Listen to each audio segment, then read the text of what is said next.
everybody, welcome back to Nature Kids, and today we'll be doing grade 6 Geography English Medium lesson 2, Nature of the lands in immediate surroundings of the house. Anyway, let's get started. Nature of the land around our house. A house is the building where we live with our parents and other family members. Houses can be found in different environments such as urban, rural, coastal, estate, highland, plain, and sloping areas. The nature of the land around a house affects our daily life.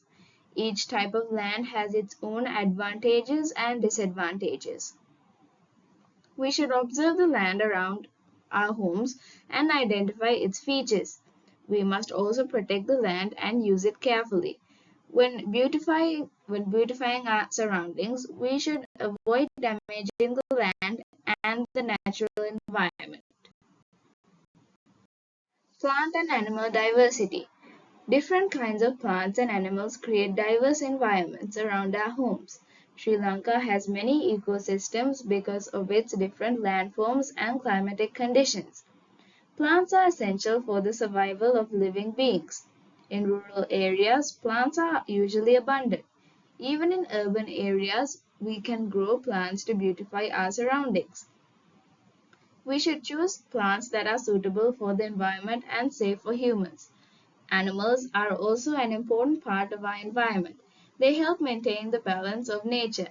We may see different birds at different times of the year. The Asian koel, I think that's how I pronounce it, also known as the Asian koha, is commonly heard during the Sinhala and Tamil New Year season. Not sure about that one because I just heard one yesterday.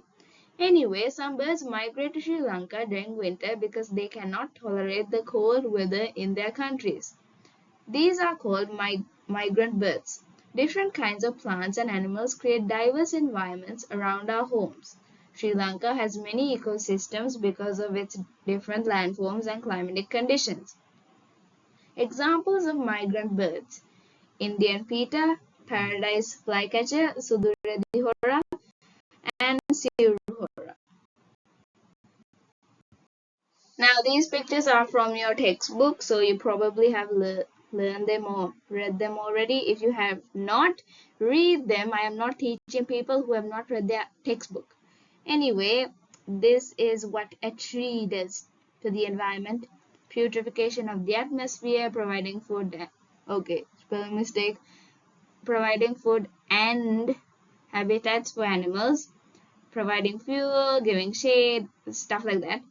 And here we have some stuff that these animals do. So this is a crow peasant, this is a termite, this is an earthworm, and this is a bat. Okay, it's a bat, just kidding. And this is a dragonfly, this is a crow, and this is a parrot. A crow peasant destroys snails that harm the crops.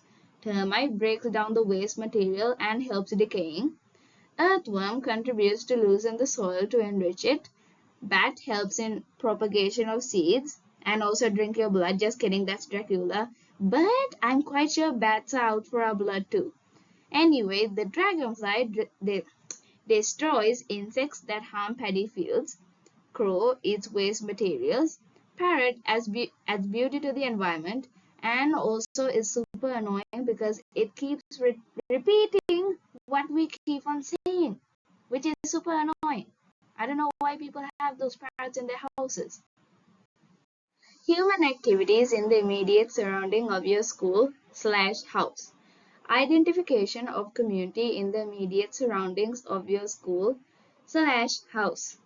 Diversity in our community. People in our community may belong to different ethnic and religious groups. They may be Sinhala, Tamil, Muslim, Burgher, or Malaya, and may follow religions such as Buddhism, Hinduism, Christianity, or Islam. Each group has its own traditions and customs. Although we may be different, we are all neighbors and members of the same community. Therefore, we should respect each other and live together peacefully.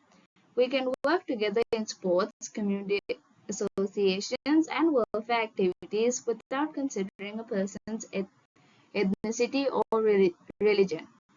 Economic activities of the people in the immediate surrounding of your school. Economic activities of the area depend on the resources found in the area. Among them, agricultural, industrial, and service sectors play a major role. Agricultural activities. Land use and agriculture. Different parts of Sri Lanka have different landforms and climatic conditions. Therefore, people do different agricultural activities according to the nature of the land. The main activities include fishing, livestock farming, and crop cultivation. Fishing is carried out near the sea, rivers, reservoirs, and tanks. Livestock farming is rearing cattle, pigs, and poultry. Crop cultivation is growing growing crops suitable for the area. Examples, so we have coconut is mainly cultivated in plains, paddy is cultivated in river valleys, tea and rubber are cultivated in hilly areas. People choose their occupations according to the nature of the land and the environment in their area. Industrial activities. Apart from agriculture, people use local natural resources to make different products. For example, timber. It's just a fancy word to just say wood. So write timber, don't use wood. Well, timber is used to make furniture. Clay is used to make pots, tiles, and bricks.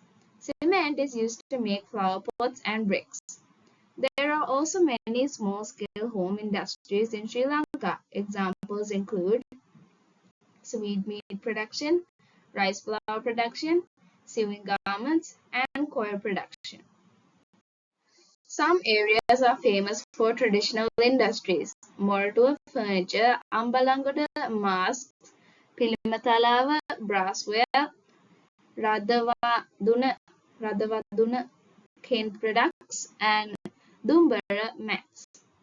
Location of several industries based on traditional technological skills. So this is just the more advanced and complicated and what I do not want to read, but I have to part of your textbook. So industry is masks. As I said, it belongs in Pilimatalawa, and the province is Southern, district is Galle. Brassware is in Ambalangoda province, Central, and district Kandy. Mats, Bangadania province, Northwestern, district Puttalama. Tiles and bricks, Dumbara. And where is the province and districts? I do not know and I do not care. Services. There are many economic activities and services around our homes and schools. These services help people in their daily lives.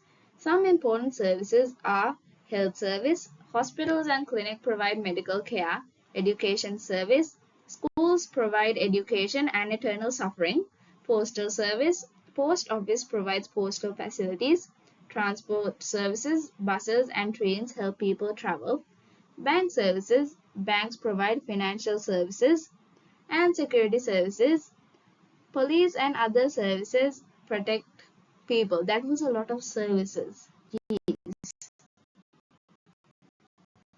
Oh no, now I gotta yap more about services. Anyway, some services are contributed by government free of charge, while others are provided by the private sector. Some government services are also available at concessionary prices, such as season tickets for transport and medicines at Osusala. Let me breathe for a second. And okay, people who work in agriculture industries and different professions contribute to the development of society. We should respect their services and perform our duties towards the country. So that's all for today, guys. Like and subscribe, like I always say, it makes me happy. Anyway, I need a break. My mouth hurts from saying services. Anyway, I'll see you guys in the next video. And until then, bye.